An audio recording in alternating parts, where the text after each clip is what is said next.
Hey there, and welcome to today's episode of the Bringing Business to Retail podcast. Well, we are all back in the office after a ridiculously long and informative and exciting TRA Live. I have been so blessed to have so many conversations with retailers from all around Australia at our live event. And what I really liked most was just being able to hear people's stories. And they were so diverse. People who've been in business 18, 20 years, and then people who have been in business 3, 4, 5 years. And being able to put those people together in a room, you could see, like the team and I would just sit back and watch how people were interacting together and how they were learning from each other. And of course, for us, this was the first time that we have actually managed to have the majority of us in person in one place. And for me, it was the first time I've actually met some of the team in real life. Caitlin, if you were working with Caitlin took us shopping in Chadstone Shopping Centre, which is the biggest shopping centre in Australia. Joed had us moving around doing yoga moves. We just had a ball. We ate lots of amazing food. And I think for me, the best part was just being able to have those conversations because it's not something I get a chance to do very often. Now, part of the Retail Academy Live is getting people up onto the stage to talk about their businesses and being able to dissect their businesses and find really easy ways to make money. And I'm going to share with you some of those over the next few podcasts. But I called somebody up to do an audit of their business to help them reclaim. Generally, I can reclaim around about half a week. And so I called out for volunteers and Cynthia put her hand up. But as she came up to the stage, she said to me, "Can I talk about my promotion?" And I was like, "Sure, you can talk about your promotion, Cynthia." OMG. This was not what I was expecting. And so I thought that this was so great that I would share it with you on the podcast.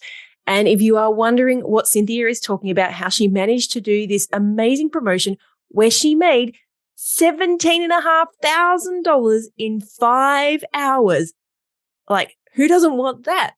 Then you can find all the information that she is talking about inside my 9 Ways to Move Stock Masterclass.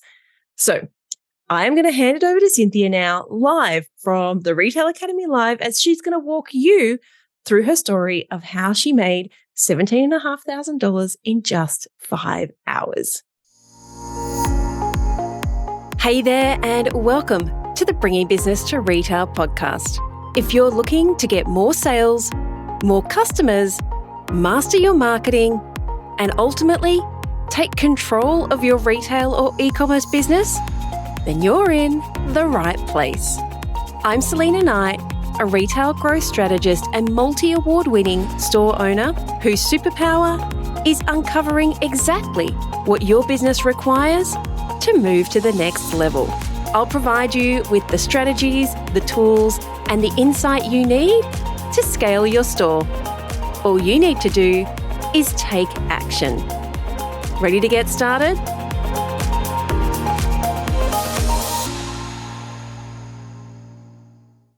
On down live, and then the local paper comes out on the Wednesday afternoon, so most people don't really get it till the Thursday. Okay. And then basically I only hit the Friday. So people who came in and said, "Oh, you're having a sale." Whatever they purchased from my store on those couple of days, I sold them at whatever the price it was going to be in the sale. So it might have been 25% off, it might have been $50, it might have been $80, whatever. Yeah. So we can share the Dion podcast with you, and there's actually an Ashley podcast who kind of like Cynthia took what Dion did and just did all the extra things that Dion didn't get a chance to do. She did 60,000. Yeah. So happy to share that with you. But where does I go with that conversation? Tell us about doing it somewhere that wasn't your store. Oh yeah, that's actually Elizabeth. Yeah, that was amazing. You couldn't run it in your store because there was so much stock and there was no room to put it. And then you couldn't, people say, oh, what's, oh, that's 80, oh, that's 50, oh, that's 25%, if it's just too hard. So it was so much better. It was so much better to do it off-site, and it gave that market vibe, or that it was a whole different vibe, and having it all sized out, people just zoning into, where they needed to be, grabbing their stuff. I had a couple of ladies that came out from, so we're an hour inland from Launceston, and they travel out, they camp at Bridport at the caravan park or what have you, and they were like two of my first customers with 3 boxes each and what have you, and it worked well that I did it in conjunction with the big fiesta at Bridport, because all the shack owners were down, people were booked into Airbnbs, and it was just like a bit of word of mouth. I didn't put posters anywhere else. I mean, in hindsight, because I actually had a lady come in and say to me, well, how do I not know about this? And I said, well, it was on the radio, it was in the local paper, it was on Facebook, and I emailed, if I had your details, I emailed you. I actually texted a heap of people out my phone, even from my real estate Don't page. do that. Use your email service provider. Don't do that. Yeah, sorry, I just did that. But this is the thing, you're taking it, I don't want you to have to be doing these kinds of sales. I don't want you to get your report to the part where you have $100,000, but when you do, If you need to. like some of the things you're saying to me, some of the things you could have done is you could have contacted the Airbnbs and asked them to email their people, or put something in the. That's exactly right. I had all those ideas, but time ran out. But even just a simple poster, like I had a lady come in that I buy a little bit of jewellery off and what have you, and she lives in a different area, and she said, oh, if you put a poster at the New Damara shop, which is a little whistle stop between Scottsdale and Launceston, but it has a lot of outlying people. So when I put the posters in shops, in the little towns all around or what have you, didn't even have time for that. I just relied on the my hairdresser. She's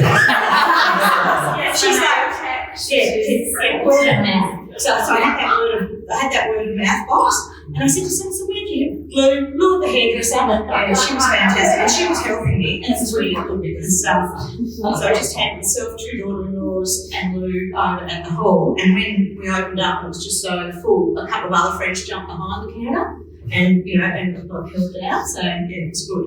Anyway, I love the country. One of the questions that you were just asking, Hannah, is about Cynthia, people buying in, coming in and losing that.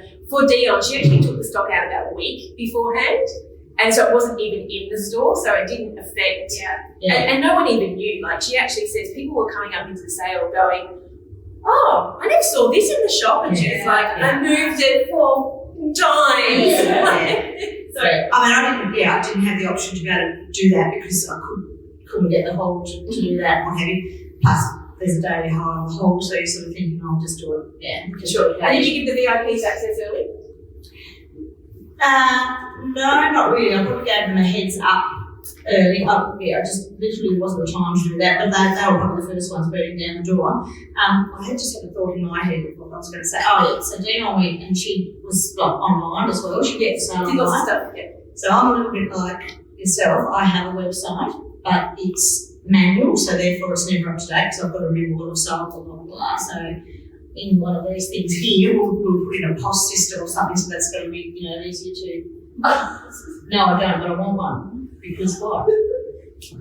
Okay, I'm just writing it down. Yeah.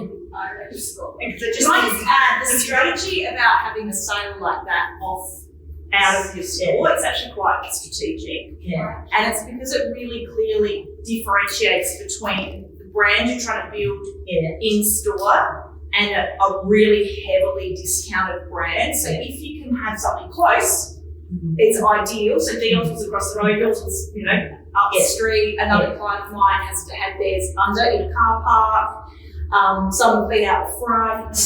It's, if you can have a clear differentiation between this is the experience we're building in store, and this is, so when you come in store, this is what you should expect, but this is a one-off here. Yes. And the more bargain you can make it, I know we've had this conversation before. We used to do a once-a-year sale that we'd never tell people when it was because they would just wait until that time for you to buy, so we'd spring it on them. But we would have stock that we had tried to give away as a gift, but found out I don't want them. And they're selling it for $10 out of a box in a plastic bag. Because if you are marketing your sale well, you're marketing to a completely different demographic. You're marketing to an aspirational demographic that wouldn't normally shop with you. They don't care if they're buying something that's 5 seasons ago.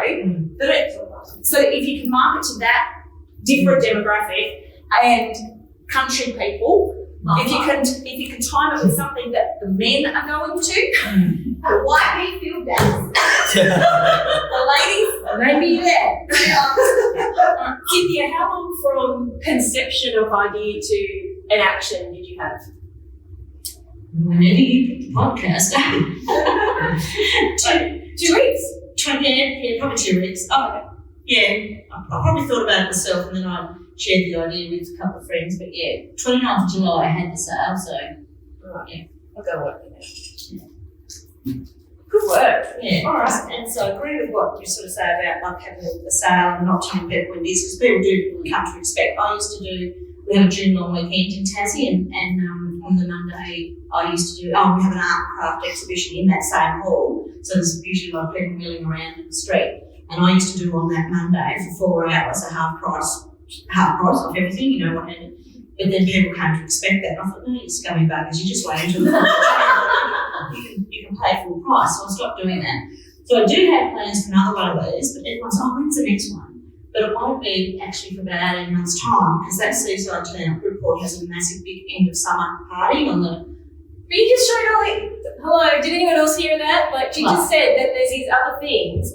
So we sold 17,500. Yeah. So that means we still have, I don't know, let's call it 80,000 of stuff that's aged. Possibly, yeah. Why would you wait another 18 months? No, I'm not. No, to do something like that, I'm not waiting another 18 months because on the 15th, 16th, or whatever that is, Thursday, Friday, this month, a whole heap of businesses in our town are having a street market type things sale, and that's where the next lot's going to go out, basically. It'll be a little bit more summery. And what's our target for that one? No, it won't be as big as that. Why not? Because it physically can't be. I just don't have it in me.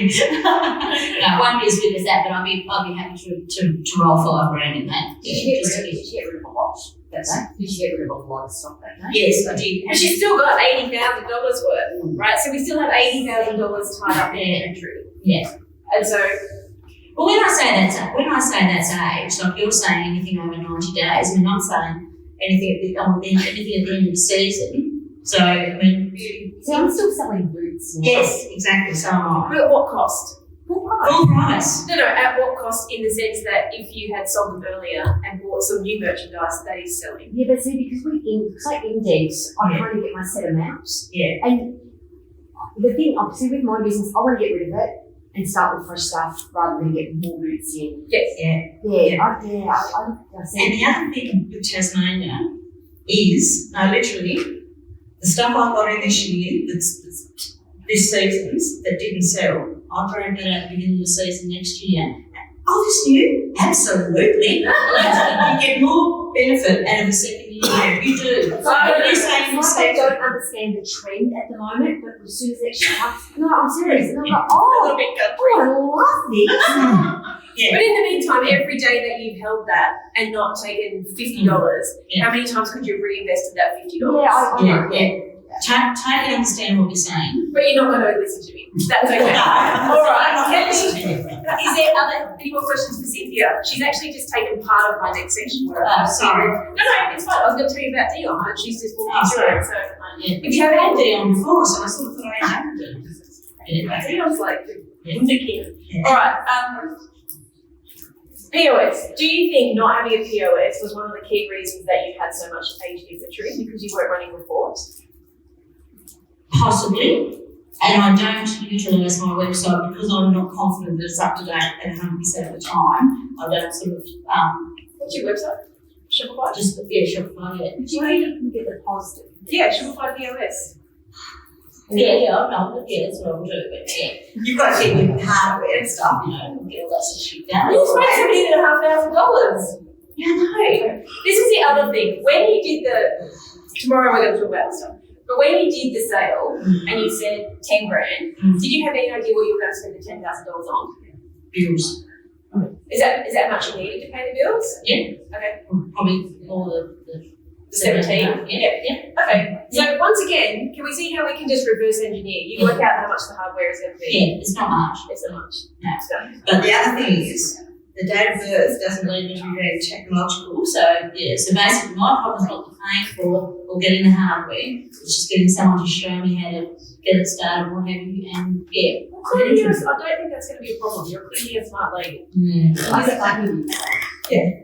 We can all give you someone. Right. All right. So how much do you think not having a POS has cost you? I'm kind of going with $100,000. Yeah, no, it definitely would have done. I just literally do not utilise the website like I should because I know it's not up to date. Okay. So you have a website. So I have a website, yeah. Does it make any money at the moment? It gets a hit every now and then.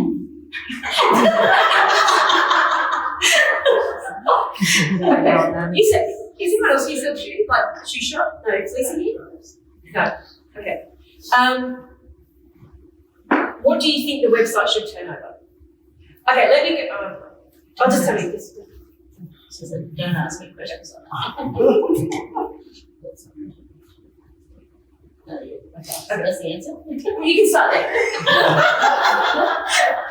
Okay, well, 25% of my income. Oh, you didn't have to tell that.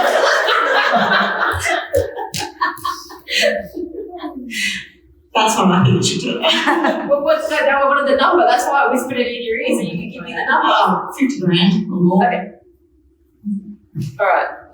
So we've just $150,000 for investing a small amount of time and money to get the POS, which is all synced up.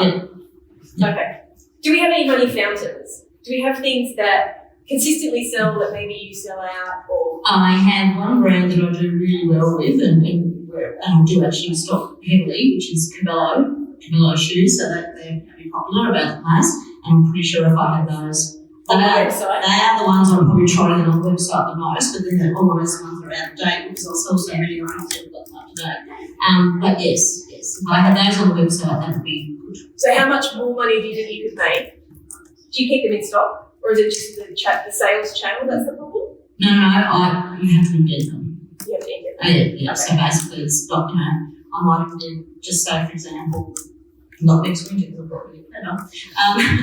So I indent 20 styles, and I'll probably just have 2 of each size made, but not probably all sizes, but yeah. Okay. So. Yeah. But how much do you think you could sell?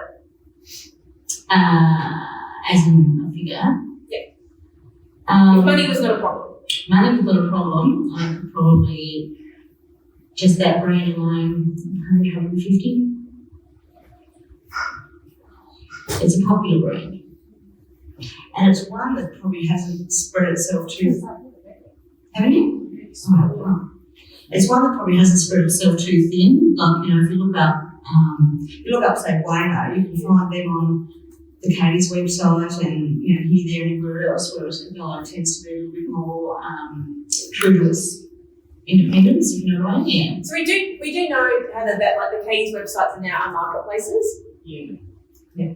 So that's your target demographic.